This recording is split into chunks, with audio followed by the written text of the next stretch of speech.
Friends welcome to channel. അപ്പോൾ നമ്മുടെ budget 2025 പ്രഖ്യാപിച്ചല്ലോ.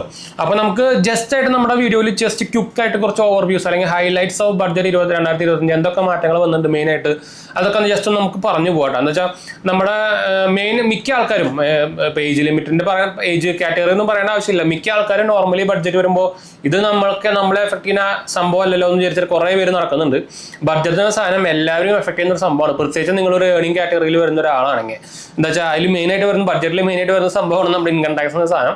അപ്പോൾ ഇത്രയും കാലം ശരിക്കും നമ്മുടെ മിഡിൽ ക്ലാസ് ആൾക്കാർ ഇൻകം ടാക്സ് പിഴിഞ്ഞുകൊണ്ടിരിക്കുകയായിരുന്നു. നല്ല ഇടിയോട്ട് GST ഒക്കെയാണ് നമുക്ക് അവർക്ക് ഈ പ്രാവശ്യം കളക്ട് ചെയ്ത് കിട്ടിക്കുന്നത്. അപ്പോൾ BJPക്ക് നല്ല ബ്ലാക്ക് ലാഷും സംഭവങ്ങളും സോഷ്യൽ മീഡിയ എല്ലാ സൈഡിലും വന്നിട്ടുണ്ടായിരുന്നു. അതായത് റീസെന്റ് സർവേയിലടക്കം BJPക്ക് നല്ല അടി വന്നിട്ടുണ്ടായിരുന്നു. അപ്പോൾ അതിന്റെ ഭാഗമായിട്ടാണ് തോന്നുന്നുണ്ട് 2025 2026 ഇപ്പോൾ ഈ മെയിൻ ഇൻകം ടാക്സ് കുറയ്ക്കാൻ തന്നെ മെയിൻ കാരണം കേട്ടോ. അപ്പോൾ നമ്മുടെ ബഡ്ജറ്റ് 2025 കാറ്റഗറിയിലേക്ക് അത് ജസ്റ്റ് ഒരു ഓവർവ്യൂ പറഞ്ഞു പോകാം.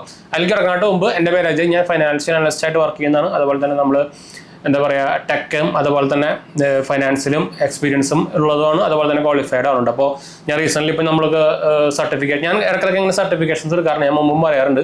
ഞാൻ ഇപ്പോൾ റീസെൻ്റ്ലി എടുത്തേക്കുന്നത് നമ്മുടെ NISM സർട്ടിഫിക്കേഷനാണ് നമ്മുടെ SEBIയുടെ സൈഡിൽ നിന്ന് വരുന്ന മ്യൂച്വൽ ഫണ്ട് ഇതിലുള്ളത്. അപ്പോൾ അത് ഞാൻ ഇടയ്ക്കിടയ്ക്ക് അങ്ങനെ പ്രത്യേകിച്ച് നമുക്ക് ഇപ്പോൾ NISM സർട്ടിഫിക്കേഷൻ കുറയണുണ്ട്. അപ്പോൾ ഞാൻ കുറയണം എടുക്കാനുള്ള പ്ലാൻ ഉണ്ട്. പ്രത്യേകിച്ച് നമ്മുടെ ഇപ്പോൾ റീസെൻ്റ്ലി നമ്മുടെ എന്താ പറയുക നിങ്ങൾക്ക് ഇപ്പോൾ നിങ്ങൾ കഴിഞ്ഞ കുറേ 2-3 കൊല്ലമായിട്ട് നിങ്ങൾ കേട്ടിട്ടുണ്ടായിരിക്കും SEBI കുറേ പേരെ അതായത് സ്റ്റോക്ക് റെക്കമെൻഡ് ചെയ്യുന്ന ആൾക്കാരൊക്കെ ബാൻ ചെയ്തെന്നൊക്കെ പറഞ്ഞിട്ട്. അത് ആക്ച്വലി ഇപ്പോൾ അങ്ങനെ ചെയ്യണമെങ്കിൽ ഇപ്പോൾ അവരുടെ ലൈസൻസ് വേണം. അതിനൊക്കെ ആക്ച്വലി ഒരു സർട്ടിഫിക്കറ്റ് സെപ്പറേറ്റ് ഒരു കോഴ്സും സംഭവമൊക്കെ ഉണ്ട്. അതൊക്കെ എക്സാമൊക്കെ പാസ്സാവണം നല്ല ലൈസൻസുകളൊക്കെ കിട്ടുള്ളൂ. അപ്പോൾ അതിൻ്റെ ഒരു പ്ലാൻ ഉണ്ട് നമ്മുടെ കയ്യിൽ. അപ്പോൾ എന്തായാലും നമുക്ക് വീഡിയോയിലേക്ക് കിടക്കാം. അപ്പോൾ ആദ്യം തന്നെ പറയാനുള്ളത് നിങ്ങൾക്ക് അറിയാം. ആദ്യം തന്നെ നിങ്ങൾ എല്ലാവരും ഇപ്പോൾ ന്യൂസിലും സംഭവങ്ങളൊക്കെ ഉണ്ടായിരിക്കും. നമ്മുടെ ഇൻകം ടാക്സ് ആക്ച്വലി ഇപ്പോൾ 12 ലക്ഷം ആനുവലി ഉള്ളവർക്ക് വരെ ഇപ്പോൾ ഇൻകം ടാക്സ് 0 ആക്കിയിട്ടുണ്ട്. അപ്പോൾ ഇനി 12 ലക്ഷം വരെ ആനുവൽ ഇൻകം ഉള്ളവർക്ക് ഇനി ഇപ്പോൾ ഇൻകം ടാക്സ് അടയ്ക്കേണ്ട. അതുപോലെ തന്നെ പുതിയ നമ്മുടെ ടാക്സ് സ്ലാബുകളും വന്നിട്ടുണ്ട്. അത് 2025 പുതിയ ടാക്സ് സ്ലാബ് വന്നിട്ടുണ്ട്. അത് ഞാനൊന്ന് ജസ്റ്റ് വായിക്കാം. 0 to 4 lakh ആണെങ്കിൽ നിങ്ങൾക്ക് ടാക്സ് ഒന്നുമില്ല. 4 ലക്ഷം തൊട്ട് 8 ലക്ഷം വരെയുള്ളവരാണെങ്കിൽ 5% വരും. 8 ലക്ഷം തൊട്ട് 12% വരെയുള്ളവർക്കാണെങ്കിൽ 10% വരും. 12 to 16 ലക്ഷം ആണെങ്കിൽ 15% വരും. 16 to 20 ലക്ഷം ഉള്ളവർക്കാണെങ്കിൽ 20% വരും. 20 ലക്ഷം തൊട്ട് 24 ലക്ഷം വരെ ഉള്ളവർക്ക് 25% വരും. 24 ലക്ഷം തൊട്ട് മുകളിലുള്ളവർക്കൊക്കെ 30% വരും. അപ്പോൾ എന്തായാലും ഒരു 12 ലക്ഷം വരെയുള്ള ഉള്ളവർക്ക് എന്തായാലും ബെസ്റ്റ് പരിപാടി ഇപ്പോഴത്തെ പുതിയ ടാക്സ് റെജീം തന്നെയാണ് കേട്ടോ. അപ്പോൾ അതിനും ബെറ്റർ ആവുക. പഴയ ടാക്സ് റെജീം വ്യത്യാസമൊന്നുമില്ല. അത് സെയിം തന്നെ ഇപ്പോഴും തന്നെ ഉണ്ട്. അപ്പോൾ നിങ്ങൾക്ക് നിങ്ങളുടെ ഡിപ്പെൻസ് അപ്പോൾ നിങ്ങളുടെ സാലറി അനുസരിച്ച് നിങ്ങൾക്ക് ഏത് ഓൾഡ് റെജീമാണോ ന്യൂസ് റെജീമാണോ എന്നൊക്കെ സെലക്ട് ചെയ്യാം. പിന്നെ കുറച്ച് ഹൈലൈറ്റ്സും സംഭവങ്ങളൊക്കെ വന്നിരിക്കുന്നത് പറഞ്ഞാൽ നമ്മുടെ മെയിനായിട്ട് അവർ തുടങ്ങി തന്നെ ഈ ബഡ്ജറ്റ് മെയിനായിട്ട് ഗരീബ് ആൾക്കാർക്ക്, യൂത്തുകൾക്ക്, നാരികൾക്ക് അതായത് വുമൻസിന് അവരെ മെയിൻ ഫോക്കസ് വെച്ചിട്ടായിരിക്കുന്നു ഞാൻ പറഞ്ഞതാണ് തുടങ്ങിയതാണ് അവരൊക്കെ. പിന്നെ വന്നിരിക്കുന്നത് നമ്മുടെ under employment in agriculture will be address, അതായത് 1.4 crore ഫാമേഴ്സുകൾക്ക് ബെനിഫിറ്റ് കിട്ടുന്നൊക്കെ പറഞ്ഞിട്ടുണ്ടായിരുന്നു. അതുപോലെ തന്നെ national mission on high yielding seeds will be launch എന്നും പറഞ്ഞിട്ടുണ്ടായിരുന്നു. പിന്നെ നമ്മുടെ എന്താ പറയുക ഇന്ത്യ പോസ്റ്റിനെ ഭയങ്കര വലിയ ലാർജ് പബ്ലിക് ലോജിസ്റ്റിക് ഓർഗനൈസേഷൻ ആക്കാനുള്ള ഒരു പദ്ധതിയും പറഞ്ഞിട്ടുണ്ടായിരുന്നു. അതുപോലെ തന്നെ അടൽ ടിങ്കറിംഗ് ലാബ്സ്, അതായത് 50,000 ലാബ്സ് ഗവൺമെന്റ് സ്കൂൾസിൽ സെറ്റപ്പ് ചെയ്യുന്നു പറഞ്ഞിട്ടുണ്ട് 5 കൊല്ലത്തിനുള്ളിൽ. അതുപോലെ തന്നെ 10,000 crore funds proposed four startup, അതായത് സ്റ്റാർട്ടപ്സിന് വേണ്ടിയും ഇത്രയധികം കോടികൾ പ്രഖ്യാപിച്ചിട്ടുണ്ട് ഇപ്പോൾ. അതുപോലെ തന്നെ 10,000 additional seat to be included in medical institute, medical സീറ്റ്സുകൾ 10,000 കൂടിയിട്ടുണ്ട് പറഞ്ഞത്. പിന്നെ കിസാനുകൾക്ക് കൊടുക്കേണ്ടാകുന്ന ഒരു ക്രെഡിറ്റ് കാർഡ് ഉണ്ടായിരുന്നു, കിസാൻ ക്രെഡിറ്റ് കാർഡിന്.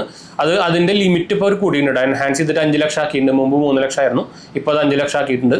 അതുപോലെ തന്നെ MSME ലോൺസ് 20 കോടി വരെ ആക്കിയിട്ടുണ്ട് ഇപ്പോൾ MSME ലോൺസ് എന്ന് പറയുന്നത്. അതുപോലെ തന്നെ മോഡിഫൈഡ് ഉഡാൻ സ്കീമും വന്നിട്ടുണ്ട്, അതായത് 120 new destination under modified UDAN സ്കീമും ആഡ് ചെയ്തിട്ടുണ്ട് അവർ.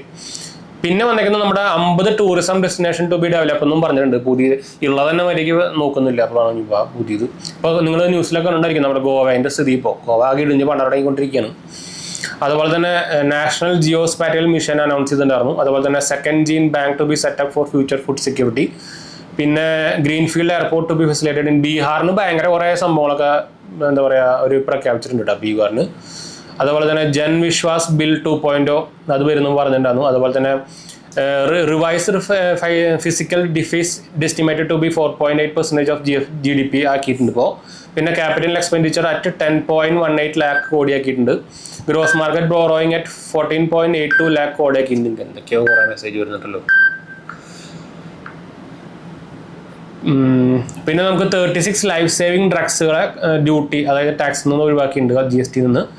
പിന്നെ social welfare surcharge on 82 tariff line wave of ആക്കിയിട്ടുണ്ട്. പിന്നെ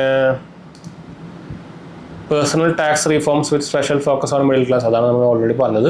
പിന്നെ TCS കുറച്ച് ഷെയർ റിവൈസ് ചെയ്തിട്ടുണ്ട്. അതായത് നമുക്കറിയാം നമ്മൾ പുറത്തേക്ക് ഫണ്ട് അയക്കുമ്പോഴും അതുപോലെ തന്നെ നമ്മൾ US സ്റ്റോക്സിലൊക്കെ ഇൻവെസ്റ്റ് ചെയ്യുമ്പോൾ നമുക്ക് അതിൽ TCS വരുന്നുണ്ട്. അതിന് ലിമിറ്റ് കൂട്ടിയിട്ടുണ്ട്. 10 ലക്ഷം ഉണ്ടാക്കിയിട്ടുണ്ട്. ഇപ്പോൾ 7 ലക്ഷമായിരുന്നു മുമ്പ്. അതായത് ഇപ്പോൾ പുറത്ത് പഠിക്കുന്നവർക്ക് ഇവിടെ നിന്ന് അയച്ചു കൊടുക്കില്ല, അതുമൊക്കെ ബാധകമാണ് എന്നൊക്കെ.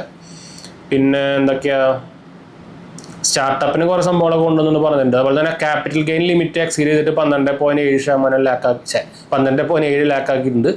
ഇൻകം ടാക്സ് സ്ലാബ് ചേഞ്ച് ചെയ്തു, ഓൾറെഡി പറഞ്ഞു. Income of 18 lakh will get 70 tax. അതായത് ഇപ്പോൾ ഈ 18 ലക്ഷം ഇപ്പോൾ ഇൻകം ഉള്ളവർക്ക് 70,000 വരെ ടാക്സ് ബെനിഫിറ്റ് ഇപ്പോൾ കിട്ടും. പണ്ടത്തെ എന്താ പറയുക ടാക്സ് റെജീം വെച്ച് നോക്കുമ്പോൾ അപ്പോൾ അത്രയും ബെനിഫിറ്റ് ആക്കിയെന്ന് പറയുന്നത് അത് സത്യം തന്നെയാണ് കേട്ടോ. പിന്നെ maximum rate of 30% kick at 24 lakh tax, അത് നേരത്തെ പറഞ്ഞ സംഭവം തന്നെ. ഇതൊക്കെയാണ് മെയിനായിട്ട് വന്നേക്കുന്നത്. അപ്പോൾ നമുക്ക് അടുത്ത സെക്ഷനിലേക്ക് പോകാം. ഇതിൽ ഹെൽത്ത് കെയർ ആൻഡ് എഡ്യൂക്കേഷനിൽ അവർ പറഞ്ഞേക്കുന്നത് cancer care 200 day centres in district hospital by 2025-2026 തുടങ്ങുന്നു വന്നിട്ടുണ്ട്. കമ്മീഷൻ ഡ്യൂട്ടി എക്സംഷൻ വരുന്നുണ്ട്. 36 ലൈഫ് സൈക്കിൾ ഓൾറെഡി ഞാൻ നേരത്തെ പറഞ്ഞിരിക്കുന്നു.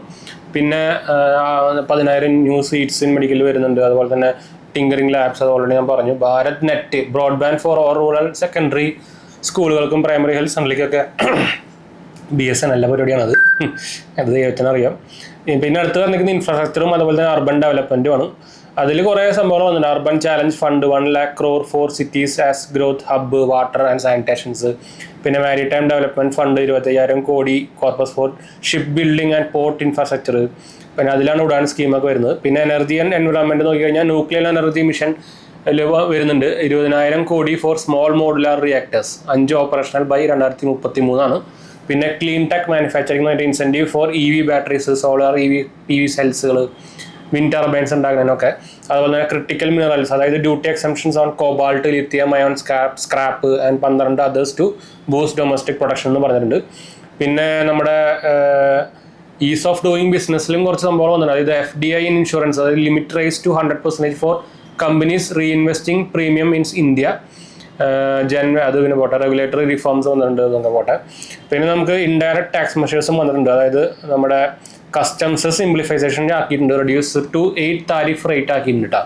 അതൊക്കെ നിങ്ങൾ നോർമൽ ആൾക്കാർക്ക് വലിയ കാര്യമില്ലാത്ത സംഭവങ്ങളാണ്. അപ്പോൾ ഇതൊക്കെയാണ് ഒരു ബഡ്ജറ്റിൽ പറഞ്ഞിരിക്കുന്നത്. എൻ്റെ ഒരു അഭിപ്രായത്തിൽ ബഡ്ജറ്റ് വലിയ കുഴപ്പമില്ലാത്ത ബഡ്ജറ്റാണ്. പ്രത്യേകിച്ച് ഇൻകം ടാക്സിൻ്റെ സൈഡിൽ നിന്ന് വരുമ്പോൾ അത്യാവശ്യം കുഴപ്പമില്ലാത്ത ബഡ്ജറ്റായിട്ട് തോന്നി. നിങ്ങളുടെ എന്താ പറയുക അഭിപ്രായം ഒന്ന് കമൻറ്റ് ചെയ്യാൻ മറക്കണ്ട കേട്ടോ. എന്നുവെച്ചാൽ ഇത്രയും കാലം അവർ പിഴിയാനൊന്നും ഇല്ലാണ്ട് അതുപോലെ ആയിട്ടുണ്ട്. അപ്പോഴാണ് മാറ്റം വരുന്നത്. അപ്പോൾ എന്തായാലും നിങ്ങളുടെ അഭിപ്രായം ഒന്ന് കമൻറ്റ് ചെയ്യാൻ മറക്കണ്ട. എല്ലാവരും കമൻറ്റ് ചെയ്യാൻ മറക്കണ്ട കേട്ടോ. അതുപോലെ തന്നെ നമുക്ക് വൈൻഡപ്പ് ചെയ്യാൻ നമ്മുടെ 2 ചാനൽസ് മാത്രമേ കണ്ടുനോക്കുക, സബ്സ്ക്രൈബ് ചെയ്യുക, സപ്പോർട്ട് ചെയ്യുക, ഒന്ന് ഷെയർ ചെയ്യുക. എന്തെങ്കിലും സംശയങ്ങളൊക്കെ എന്നെ കമൻറ്റ് ചെയ്താൽ മതി. നമ്മളെല്ലാ കമൻറ്റ് പോകുന്നതാണ്. അടുത്ത വീഡിയോ കാണാം. നമ്മൾ ഇൻസ്റ്റാഗ്രാം പേജിലും ടെലിഗ്രാം ചാനലും അവൈലബിൾ ആണ്. നിങ്ങൾക്ക് അതിൽ വേണമെങ്കിൽ കോൺടാക്ട് ചെയ്യാം കേട്ടോ. ലിങ്ക് ഡിസ്ക്രിപ്ഷനിലുണ്ട്.